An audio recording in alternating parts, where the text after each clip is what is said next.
Hi, ഇത് ചൂട് കാലമാണ്. എല്ലാവരും എ സിക്ക് പുറകെ ഓടുന്ന കാലം. എ സി വാങ്ങും മുമ്പ് അറിഞ്ഞിരിക്കേണ്ട ചില കാര്യങ്ങളുണ്ട്. അതിനെപ്പറ്റിയാണ് ഈ ചെറിയ വീഡിയോ. ഞാൻ Ajesh Jacob, Mayuri furniture electronics and appliance ഷോപ്പിലെ BDM. നമസ്കാരം. എ സി വാങ്ങാൻ പോകുന്നതിന് മുമ്പ് റൂമിൻ്റെ വലിപ്പത്തെപ്പറ്റി നമുക്കൊരു ധാരണ ഉണ്ടാവേണ്ടതുണ്ട്.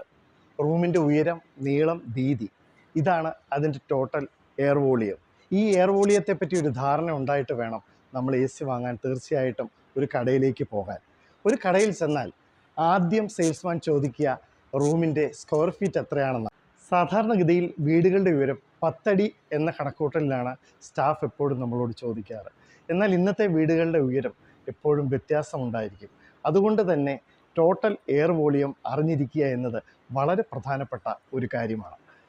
1200 ക്യൂബിക് ഫീറ്റ് വരെ 1 ടൺ എ സിയും, 1500 ക്യൂബിക് ഫീറ്റ് വരെ 1.5 ടൺ എ സിയും, 1800 ക്യൂബിക് ഫീറ്റ് വരെ 2 ടൺ എ സിയും എന്നിങ്ങനെയാണ് ഒരു റൂമിൽ ഉപയോഗിക്കുന്ന ശരാശരി എ സിയുടെ ടണ്ണേജ് നാം കണക്കാക്കുന്നത്.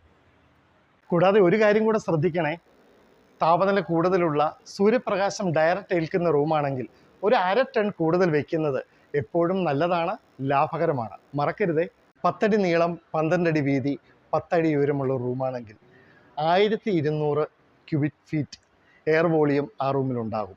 അവിടേക്ക് 1 ടൺ എ സി ആവശ്യമാണ്. അതേസമയം 1300 ക്യൂബിക് ഫീറ്റ് ഉള്ള റൂമാണെങ്കിൽ ആ റൂമിൽ കബോർഡുകളോ മറ്റനുബന്ധ ഉപകരണങ്ങളോ ഉണ്ടെങ്കിൽ എയർ വോളിയം ടോട്ടൽ 1200 വരുന്നുള്ളെങ്കിൽ തീർച്ചയായിട്ടും ആ റൂമിലും നമുക്ക് 1 ടൺ എ സി ഉപയോഗിക്കാവുന്നതാണ്. 2 തരം എ സികൾ ഇപ്പോൾ വിപണിയിൽ ലഭ്യമാണ്. ഇൻവെർട്ടർ എ സികളും നോൺ ഇൻവെർട്ടർ എ സികളും. ഇൻവെർട്ടർ എ സികൾ ഉപയോഗിച്ചാൽ കറണ്ട് ബില്ല് വളരെ കുറവാണ് വരുന്നത്. താരതമ്യേന വേനൽക്കാലത്ത് ഉപയോഗിക്കാൻ പറ്റിയ എ സികളാണ് ഇൻവെർട്ടർ എ സികൾ. നോൺ ഇൻവെർട്ടർ എ സികൾക്ക് വിലക്കുറവാണെങ്കിലും കറണ്ട് ഉപയോഗം കൂടുന്നതുകൊണ്ട് സാധാരണക്കാരനെ സംബന്ധിച്ച് എപ്പോഴും ലാഭകരം ഇൻവെർട്ടർ എ സികൾ മേടിക്കുന്നതാണ്. Energy rating. 5 സ്റ്റാർ എ സികൾക്ക് താരതമ്യേന 40 മുതൽ 50% വരെ എനർജി ലാഭിക്കാൻ സാധിക്കും എന്നതുകൊണ്ട് കൂടിയ ഉപയോഗത്തിന് എപ്പോഴും 5 സ്റ്റാർ എ സികൾ തന്നെ തിരഞ്ഞെടുക്കുന്നതാണ് നല്ലത്.